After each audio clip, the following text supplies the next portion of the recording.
गौतम अडानी के खिलाफ उद्धव बालासाहब ठाकरे का जन आक्रोश मोर्चा, लाखों की संख्या में सैनिक हुए शामिल। देखिए खबरें आज भी के लिए मुंबई ब्यूरो रिपोर्ट।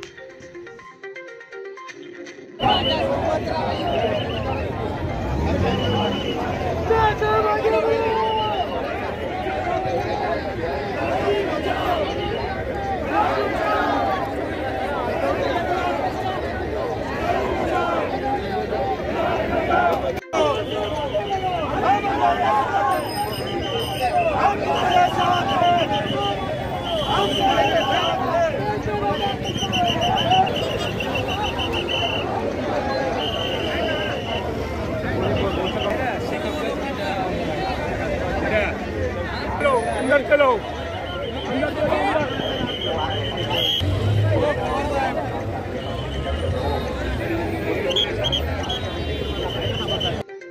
ये ले पकड़ पकड़ वो पकड़ पकड़ ये ले पकड़, ये ले शूट करूंगा, ये ले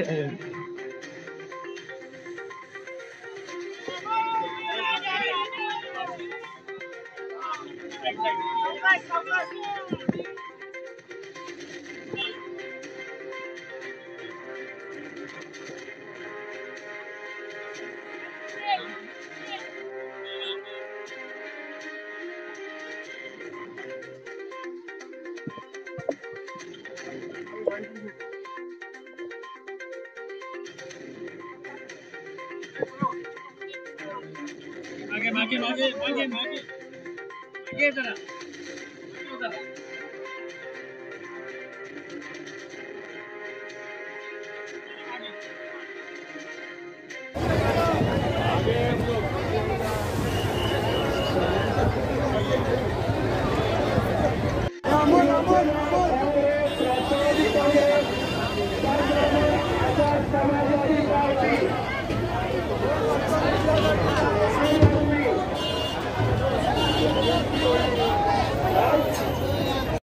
मोर्चा या प्रकारे आपण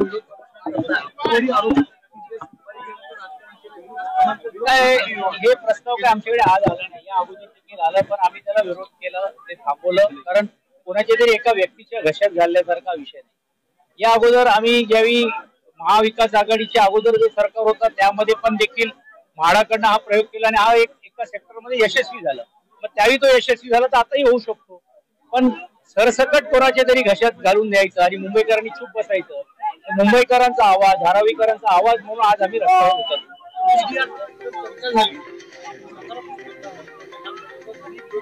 कसं आहे, सकारात्मक चर्चा करण्यासाठी पहिला धारावीकरांबरोबर चर्चा व्हायला पाहिजे। धारावीकरांना माहितच नाही काय चाललंय, काय होणार आहे काय नाही, आम्हाला घरं मिळतील की नाही मिळतील, भाडा दिला तर परत कधी आम्ही येऊ की नाही येऊ।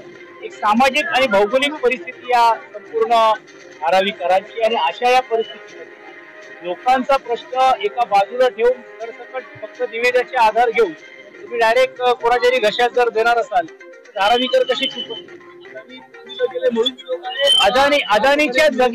अदानीच्या जाग्यावरती दुसरा कोणी नसता तरी देखील धारावीकरांचा विरोध यासाठी आहे की ज्या पद्धतीने या निविदामध्ये फेरफार केल्या गेलेल्या आहेत, या निविदाच्या माध्यमातून विकासकाला एवढे भरघोस पीडीआर देण्याची भूमिका घेतली आहे, हा एवढे लाखो करोडो रुपयाचं जर पीडीआर, लाखो करोड रुपये एफएक्ट जर आलं तर संपूर्ण मुंबईवरती पण अप्रत्यक्ष प्रत्यक्ष कुणी विकासक असेल धारावीचा त्याच्या हातामध्ये तुम्ही मुंबई देण्याचं काम करताय, आणि मूळ विरोध त्याला आहे, हे व्यक्तीला कोण विरोध नाही। आता अडाणी आले म्हणून आम्हाला सांगावं लागतं, अडाणीच्या अगोदर समजा जर कोणी दुबईची कंपनी होती जी सन्मान्य मुख्यमंत्री महोदयांनी त्यांच्याकडे शिष्टमंडळ जाऊन भेटून दिलेले, ते आले असते तर त्यावेळी पण भूमिका आमची।